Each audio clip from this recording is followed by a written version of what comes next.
Hi everybody, Julia Stock, Business Revolutionary with Be Astute, continuing with our A to Z of business vocab.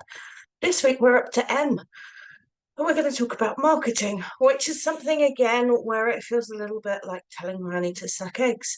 But in the work that we do with training providers, it's really interesting how many are actually making quite simple strategic marketing mistakes.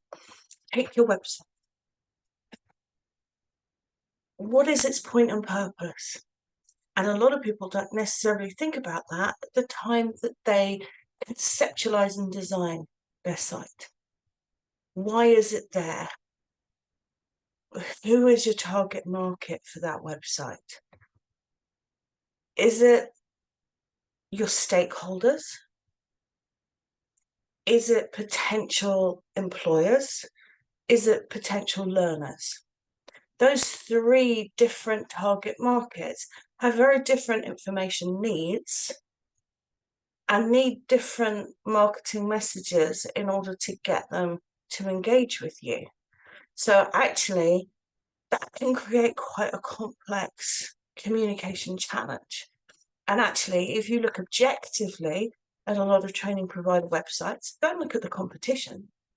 It's way easier to be rude about somebody else's efforts than it is necessarily to be rude about your own.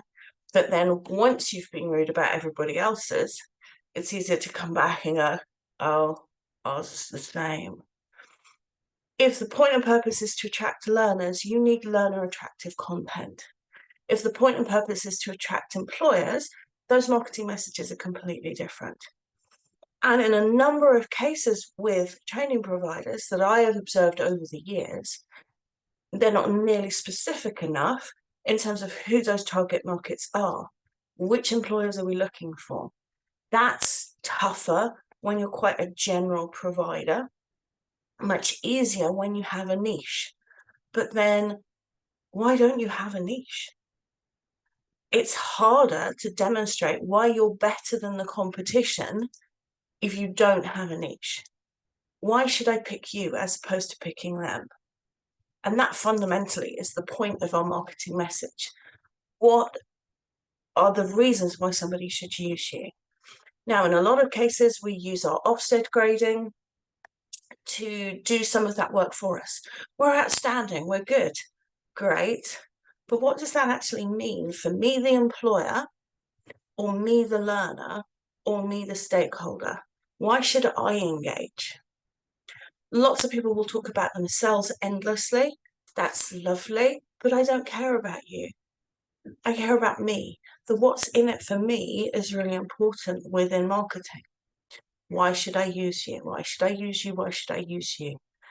What are you going to do that's different from anybody else?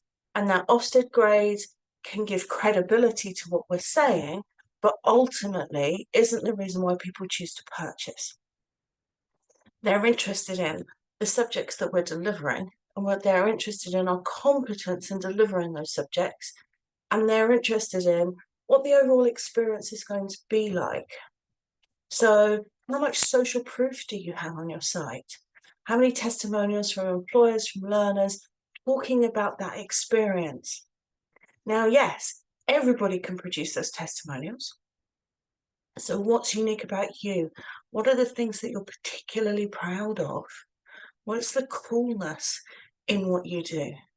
Because if only you can only come up with vanilla statements, then how are you standing out against the crowd? And the website is just one part of it. We can extend that to look at our wider marketing literature, and we can actually go and talk to people. Go and talk to your employers, talk to your learners about actually what information would you find useful for us to have in our leaflets. A lot of the time we're making assumptions. We're looking at it from our perspective and thinking about what others would want to see rather than actually going and asking them. I know, it's a revolutionary concept, isn't it? But that would then lead to better marketing material. So fundamentally, where providers often get it wrong is in not having that strategy, not having that clarity to start off with. as to who they are targeting. Unless you are huge and national and generic, you're not targeting everybody. So what is it? Who is it that we're actually really interested in working with? And we have a number of conversations with providers around what that actually means for them. And that can then lead to some quite radical changes in terms of qualification and curriculum choice, funding choice, how we're delivering. Once you really start to target in, you can do some really cool stuff. So that's M for marketing, which, yeah, we can really use this to grow our provision, grow our profitability, grow our success. Who would have thought? If you found any of this stuff interesting, please get in touch. Let me know what your thoughts are. And if you want to have a further chat, then let me know. Thank you very much.